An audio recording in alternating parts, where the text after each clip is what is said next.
Class 10th के बच्चों के लिए एक विशेष वीडियो बनाया जा रहा है। ये एक प्रैक्टिस वीडियो है और चैप्टर 1 से रिलेटेड सवाल इसमें आपको देखने को मिलेंगे। सारा सवाल जो है इस वीडियो में खासकर वो ऑब्जेक्टिव सवाल है, ठीक है, ऑप्शन वाला सवाल है, 1 नंबर का सवाल है और इसी तरह का सवाल आपके परीक्षा में पूछा जाएगा, ठीक है। एक एक करके हम सारे सवालों को देखेंगे और सभी बच्चे से मैं ये अनुरोध करता हूँ कि आप एक कॉपी लेके बैठें, ठीक है, और सवाल देखें, पहले खुद सोल्व करें वीडियो को पॉज करके, फिर आप इसका सॉल्यूशन देखें या आंसर देखें, ठीक है। सिर्फ आप इसे एक मूवी की तरह, सॉन्ग की तरह सुन लेंगे तो उससे कोई फ़ायदा नहीं होना है, क्योंकि ओवरऑल एग्ज़ाम जो आपका होगा उसमें आपको खुद परफॉर्म करना है, खुद सवालों को सोल्व करना है, ठीक है। तो चलिए एक एक करके हम सवालों को देखते हैं। पहला सवाल, ये हम पीछे भी इंट्रोडक्शन वाले वीडियो में भी सवाल को करवा चुके हैं, ठीक है, फिर भी आप इस सवाल को देखें। सवाल कह रहा है कि अगर a बराबर बी क्यू प्लस आर है और क्यू आर का अस्तित्व है तो आर के बारे में आप क्या बोल सकते हैं, आर कौन सा विशेष गुण रखता है। तो जैसा कि आप पहले भी जानते हैं कि जो यहाँ बीच में संख्या होता है उसे a बोलते हैं और यहाँ वाले संख्या को b बोलते हैं, इसे q बोलते हैं और यहाँ जो शेषफल आ रहा है उसे हम r से सूचित करते हैं, ठीक है। समझने के लिए आप मानिए कि अगर आप 5 से भाग कर रहे हैं, कोई भी यहाँ संख्या रहा हो, भाग आप 5 से कर रहे हैं, तो क्या हम शेषफल की बात कर रहे हैं तो शेषफल को समझते हैं। क्या कभी 5 से बड़ी कोई भी संख्या शेषफल बच सकती है? मान लीजिए कि हम यहाँ 7 लिखते हैं, क्या कोई भी संख्या रहा हो भाग करने के दरमियान क्या 7 यहाँ शेषफल आ सकता है? नहीं। क्यों? क्योंकि अगर हम 5 से भाग कर रहे हैं तो हम फिर एक मर्त में लगा सकते हैं, है कि नहीं, फिर 2 आएगा शेषफल। हम ये बतलाना चाह रहे हैं कि जिससे भी आप भाग कर रहे हैं, ठीक है, उससे हमेशा छोटा संख्या शेषफल बचेगा, ठीक है। यहाँ तक कि आप ये देखिए कि 5 भी शेषफल नहीं बच सकता, क्योंकि देखिए अगर 5 आया हुआ है तो वो शेषफल हो ही नहीं सकता। क्यों? क्योंकि आप एक मर्त में लगा सकते हैं, ठीक है। तो हमेशा ध्यान रखेंगे कि शेषफल जो होता है वो कैसे बचेगा। तो शेषफल हमेशा जिससे हम भाग कर रहे होते हैं उससे कोई छोटी संख्या बचेगी, और साथ ही साथ माइनस में भी कभी शेषफल नहीं बचता है। आप बहुत बार भाग किए हैं, इतना तो आपको मालूम ही होगा, ठीक है। तो इस तरह से हम r को कैसे परिभाषित कर सकते हैं, अगर a बराबर बी क्यू प्लस आर का संबंध रख रहा हो, क्यू आर का अस्तित्व हो, तो हमेशा r जो होगा 0 से बड़ा हो सकता है और 0 के बराबर हो सकता है, ठीक है, और r हमेशा b से छोटा होगा। तो इस तरह से ऑप्शन सी हमारा सही है, ठीक है। इस सवाल को देखें। इस सवाल में कहा जा रहा है कि किसी भी पूर्णांक m के लिए सम पूर्णांक कैसा होगा, ठीक है। तो आप याद रखें कोई भी पूर्णांक हो सकता है, m क्या है, कोई भी पूर्णांक है, ठीक है। तो वो हमारा ऑप्शन सी सही होगा। क्यों?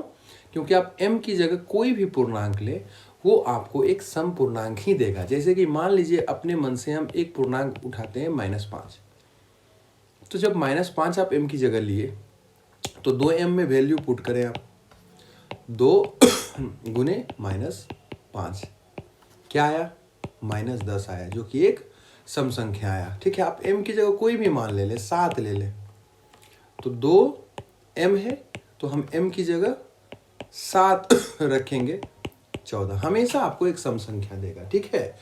और बाकी हर जगह आप रखिए, देखिए यहाँ m है, m की जगह 5 रखिए तो 5 ही रह जाएगा। तो ये क्या दे रहा है, सम संख्या तो नहीं दे रहा है। तो सम संख्या हमेशा 2m के रूप का होता है, इस बात का आप ध्यान रखेंगे, ठीक है। अगला सवाल देखिए, कोई भी विषम संख्या किस रूप का होगा। तो कोई भी विषम संख्या 2q प्लस 1 के रूप का होगा। क्यों?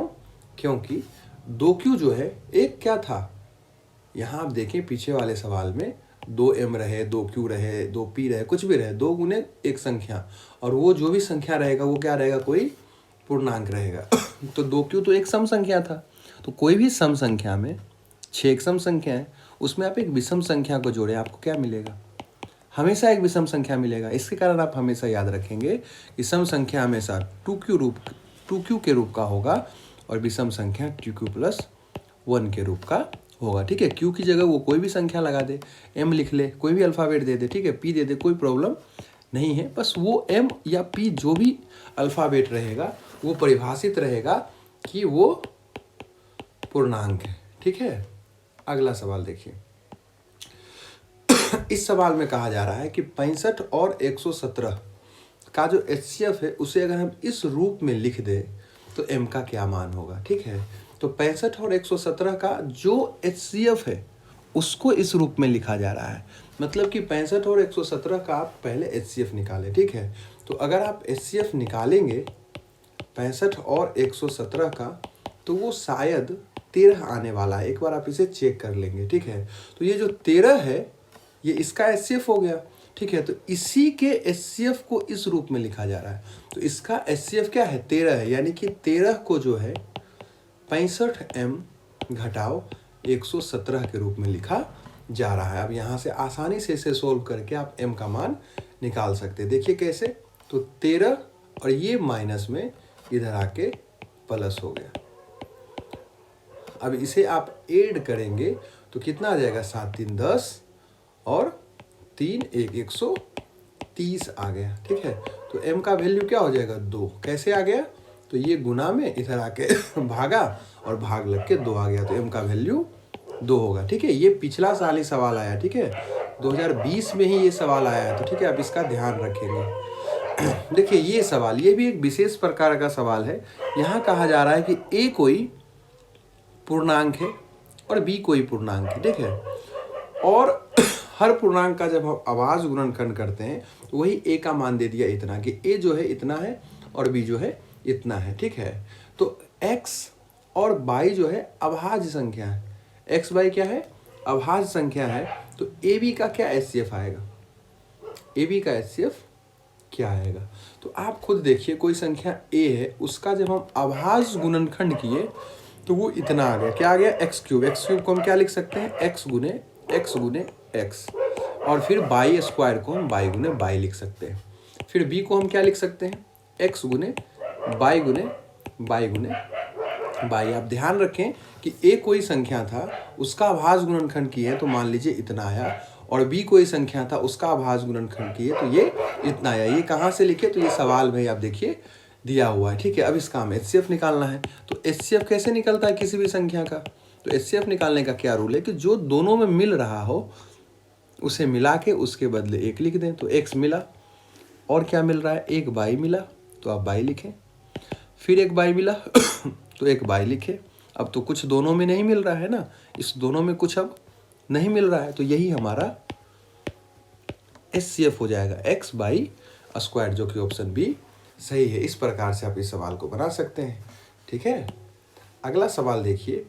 इस सवाल को अगर आप ध्यान से देखें तो इस सवाल को भी आप खुद से ही बना सकते हैं, पिछले वाला सवाल के ही पैटर्न पे। ठीक है, तो आप वीडियो को पॉज करें, फिर देखें कि ये सवाल कैसे बनेगा, फिर आप सॉल्यूशन देखें। ठीक है, यहाँ देखिए p जो है एक धनात्मक पूर्णांक है और उसका अभाज्य गुणनखंड इतना आया।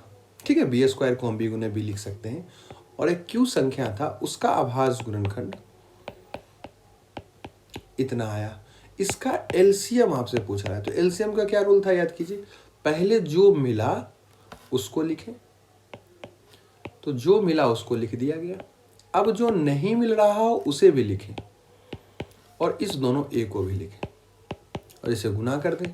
तो 3 गो a तो a क्यूब और 2 b यानी b का स्क्वायर, तो a क्यूब और b स्क्वायर यानी ऑप्शन सी हमारा सही है। ठीक है, 8 नंबर सवाल में देखें, कहा जा रहा है कि कोई भी एक शून्येतर परिमेय संख्या है, यानी कि एक ऐसा परिमेय संख्या है जो 0 नहीं है, और एक अपरिमेय संख्या है उसको अगर हम गुना करेंगे तो गुणनफल उसका क्या आएगा। ठीक है, आप एग्जाम्पल से भी समझ सकते हैं। कोई भी एक आप परिमेय संख्या ले, मान के चलिए 5 एक परिमेय संख्या है, और एक अपरिमेय संख्या, कोई भी एक अपरिमेय संख्या ले √3, इसको आप गुना करें गुना करके क्या आएगा, एक अपरिमेय संख्या आएगा। ठीक है, हमेशा आप गुना करें, कोई भी किसी भी प्रकार का संख्या लें उसे आप गुना करें। ठीक है, एक परिमेय और एक अपरिमेय, तो आपको हमेशा एक अपरिमेय संख्या देगा, इसलिए ऑप्शन ए हमारा सही हो गया। ठीक है, अगला सवाल देखिए, इस तरह का जब भी सवाल रहे कि 7/20 है का दशमलव प्रसार कैसा होगा। ठीक है, जब भी दशमलव प्रसार पहचानने के लिए बोले, आप उस परिमेय संख्या जो आपके पास दिया गया है बस उसका हर को देखें। ठीक है, हर यहाँ 20 है, हर का अभाज्य गुणनखंड करें। ठीक है, अभाज्य गुणनखंड करने के बाद आप ये चेक करें कि उसके अभाज्य गुणनखंड में क्या है। सिर्फ 2 और 5 दिखे, उसकी संख्या कुछ भी हो कोई दिक्कत नहीं है। अगर सिर्फ 2 और 5 दिखे तो उसे आप शांत बोलेंगे। तो ये जो 7/20 था उसका हर 20 है, उसका जब मैंने अभाज्य गुणनखंड किया तो सिर्फ 2 और 5 दिख रहा है इसके अभाज्य गुणनखंड में, इसलिए ये शांत कहलाएगा। ठीक है, जब भी 2 और 5 दिखे वो शांत कहलाएगा। ठीक है, और 2, 5 के अलावा कोई भी एक तीसरा संख्या दिख जाए उसे हम अशांत बोलेंगे। ठीक है, इस बात का आप ध्यान रखिएगा। अगला सवाल देखिए, पाई के बारे में पूछा जा रहा है कि वो क्या है। ठीक है, तो हम वीडियो इंट्रोडक्शन वाले वीडियो में भी बता चुके हैं कि पाई जो है एक अपरिमेय संख्या, आप इसे याद रखेंगे। पाई हमेशा एक अपरिमेय संख्या है, इसके साथ 2 लगा के भी दे दे, किसी भी प्रकार से दे दे, वो अपरिमेय संख्या ही होगा। ठीक है, अगला सवाल कह रहा है कि 2 संख्याओं का म 15 है और ल 105 है। ठीक है, एक संख्या 5 है तो दूसरी संख्या आप बताएं। ठीक है, सिंपल सा एक फॉर्मूला है, जब भी इस तरह का सवाल हो आप एक छोटा सा फॉर्मूला यूज करें।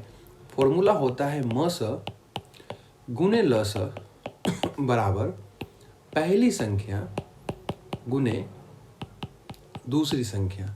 म स हमारा 15 है, ल स हमारा 105 है, पहली संख्या जो है हमारा क्या है 5 है, तो 5 और दूसरी संख्या हमसे पूछ रहा है। ठीक है, तो दूसरी संख्या को दूसरी संख्या रहने दें। ठीक है, अब आप क्या करें, इस 5 को गुना में इधर भेज दीजिए, भागा हो गया। ठीक है, 5 इसे काट दिया 3 बार में। अब इसे आप गुना कर दें, जो गुना करके आएगा वही हमारा दूसरी संख्या कहलाएगा। ठीक है, 5 तिया 15, हाथ में 1 3 यानी 315, यानी ऑप्शन सी हमारा सही जवाब हो गया। ठीक है, अगला सवाल देखिए, बड़ा आसान सवाल है। पूछ रहा है कि इसमें कौन अपरिमेय संख्या है। ठीक है, हालांकि सारा संख्या रूट में दिख रहा है, तो हम ध्यान रखेंगे कि अपरिमेय संख्या हम उसी संख्या को बोलेंगे जो रूट से बाहर नहीं आ सके। ठीक है, जब रूट में रहे तो इस तरह से आप पहचान करेंगे। तो जैसे कि ये वाला ऑप्शन देख रहे हैं, तो ये रूट से बाहर आ सकता है। 36 का 6, 64 का 8, इसलिए ये अपरिमेय नहीं है। इसे आप देखें तो ये भी रूट से बाहर आ सकता है। 1 का 1, 100 का 10। लेकिन आप इस संख्या को देखें तो ना 3 बाहर आएगा ना 5 बाहर आएगा, इसलिए ये क्या हो गया, अपरिमेय संख्या हो गया। ठीक है, इसे देखने की जरूरत नहीं है। ऐसे आप देखें तो 9 तो पहले से ही बाहर है और 16 बाहर होके 4 हो जाएगा। ठीक है, इसलिए इसका ऑप्शन बी सही है। इस सवाल में क्या करना है, सरलतम रूप जब भी बोले बस इस संख्या को आप काट दें। ठीक है, आपको काटने के लिए आना चाहिए, आप इसे काट दें, कट के जो आया वही हमारा आंसर है। ठीक है, इस सवाल को आप खुद बनाइए और इसका आंसर जो है आप हमें कमेंट बॉक्स में बताइए। इस सवाल को देखिए, ये सवाल अभी आपको पीछे बताया गया कि अगर p कोई एक संख्या है तो विषम संख्या क्या होगा, तो विषम संख्या 2p + 1 होगा। अभी तुरंत पीछे बताया गया। ठीक है, कुछ भी रहे विषम संख्या हमेशा 2p + 1 होगा। ठीक है, यहाँ p पूर्णांक है, कोई भी यहाँ आपको अल्फाबेट दे सकता है। 2m + 1 बोल ले, 2q + 1 बोल दे, 2p + 1 बोल दे, ये सारा क्या है, एक विषम संख्या को दर्शाता है। और सम संख्या को क्या दर्शाएगा, 2m, 2q, 2p, ये सब सम संख्या को दर्शाएगा। ठीक है, इस सवाल को देखें, इसे बोल रहा है p/q के फॉर्म में बदलें। जब भी इस तरह का सवाल हो और इसे p/q के फॉर्म में बदलने के लिए बोले, इसे आप एक विशेष प्रकार से बनाएंगे। ठीक है, कैसे बनाएंगे इसे आप ध्यान दें। सबसे पहले जो संख्या दिया है उसे मानना पड़ेगा कि माना कि, ठीक है, आप ये इसलिए मैं लॉन्ग फॉर्मेट में बतला रहा हूँ क्योंकि ये 2 नंबर में भी सवाल आता है। पिछला साल भी ये 2 नंबर में आया था। ठीक है, 20 में भी आया है, 19 में भी आया है। ठीक है, तो इसलिए आप इसे ध्यान से देखें। 18 में भी आया है, तो इस सवाल को आप ध्यान से देखें, इससे आप 2 नंबर का सवाल बना सकते हैं। ठीक है, माना कि x बराबर 0.47 पे रेकरिंग। ठीक है, जिस संख्या पे रेकरिंग है उसे आप 2 बार लिख लें। आप जानते हैं कि रेकरिंग का मतलब क्या है, वो संख्या बहुत बार है। ठीक है, तो हम 2 बार लिख लिए और इसे आप समीकरण 1 लगा के छोड़ दें। ठीक है, सबसे पहला काम ये होगा कि जितना अंक पे रेकरिंग नहीं है उतना 1 पे 0 लगा के हम गुना करेंगे। ठीक है, तो दोनों तरफ 10 से गुना करने पे, ठीक है, आप ध्यान रखेंगे कि जितना अंक पे रेकरिंग नहीं है 1 पे उतना 0 लगा के हम गुना करेंगे। तो आप देखिए इस सवाल में कि 1 अंक पे रेकरिंग नहीं था, इसलिए हम 1 0 लगाकर गुना कर रहे हैं। तो दोनों तरफ जब 10 से गुना करेंगे तो ये हो जाएगा 10x, और यहाँ दशमलव में रूल ये बोलता है कि 1 0 से गुना कर रहे हैं तो दशमलव 1 अंक आगे बढ़ेगा, वो हो जाएगा 4.77। ठीक है, और ये आप इसका नाम 2 रख दें। फिर रूल ये बोलता है कि जितना अंक पे रेकरिंग है अब 1 पे उतना 0 लगा के दोनों तरफ फिर से गुना करें। तो इस बार 1 अंक पे रेकरिंग है तो फिर से दोनों तरफ 10 से गुना करने पर, दोनों तरफ 10 से क्यों गुना किया गया, क्योंकि 1 अंक पे रेकरिंग लगा हुआ है।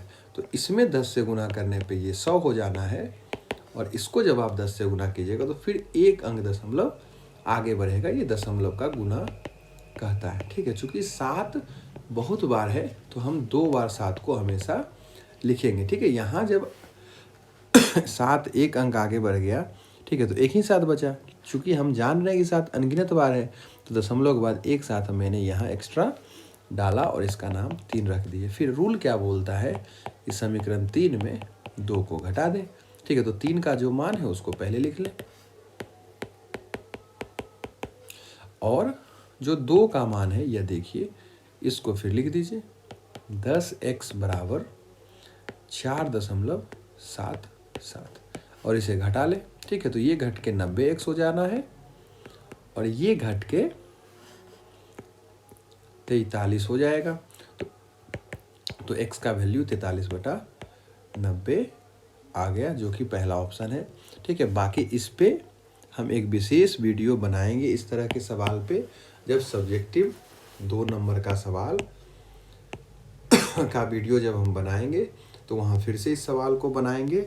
ठीक है, यहाँ बस आप इतना समझ लीजिए कि जो संख्या दिया रहे उसे आप x माने, फिर जितना अंक पे रेकरिंग नहीं रहे उतना 0 लगा के आप गुना करें, जितना अंक पे फिर रेकरिंग है फिर उतना लगा के गुना कीजिए, और जो 2 समीकरण प्राप्त हो उसको घटा दीजिए, वहाँ से आपको अंक प्राप्त हो जाएगा। ठीक है, अगला सवाल देखिए। ये सवाल बोलता है कि 5 + 3√2 क्या है। तो 5 + 3√2, जहाँ भी रूट दिखे और वो रूट से अंक बाहर ना हो तो उसे आप अपरिमेय संख्या बोलिएगा। ठीक है, इसमें अभाज्य संख्या आपको पहचानने के लिए बोल रहा है। हम जानते हैं कि अभाज्य संख्या किसे कहते हैं। हम अभाज्य संख्या उसी को बोलेंगे जो एक और खुद से भाग लग सके। ठीक है, जैसे कि आप एग्जाम्पल जैसे 5 को लीजिए, तो 5 किससे किससे भाग लग सकता है, 1 से और 5 से। आप 7 को लीजिए, 1 और 7 से। ठीक है, तो ऐसा संख्या जो एक और खुद से भाग लगे वही हमारा अभाज्य संख्या कहला सकता है। तो जैसे कि आप 63 को लेंगे तो 63 देखिए 1 से भाग लगेगा, 21 से भाग लगेगा, ठीक है, 3 से भाग लगे, बहुत सारे संख्याओं से भाग लगेगा। यानी कि ये 63 जो था एक और खुद के अलावा किसी और संख्या से भाग लग रहा है, इसलिए ये अभाज्य संख्या नहीं है। 71 को अगर आप देखेंगे तो ये केवल एक और खुद से भाग लग रहा है, इसके कारण ये क्या है, ये अभाज्य संख्या है। ऑप्शन सी हमारा सही हो गया। ठीक है, 69 को भी देखें तो 1, 23, 3 और बहुत सारी संख्याओं से भाग लगने वाला है ना, तो इसलिए ये भी अभाज्य संख्या नहीं था। 28 को देखें, 1 से, 2 से, 7 से, 4 से, फिर आगे भी बहुत सारे संख्याओं से भाग लग सकता है, इसलिए ये भी अभाज्य संख्या नहीं था। इस तरह का सवाल भी एग्जाम में आपसे पूछा जा सकता है। फिर देखिए कौन अपरिमेय नहीं है।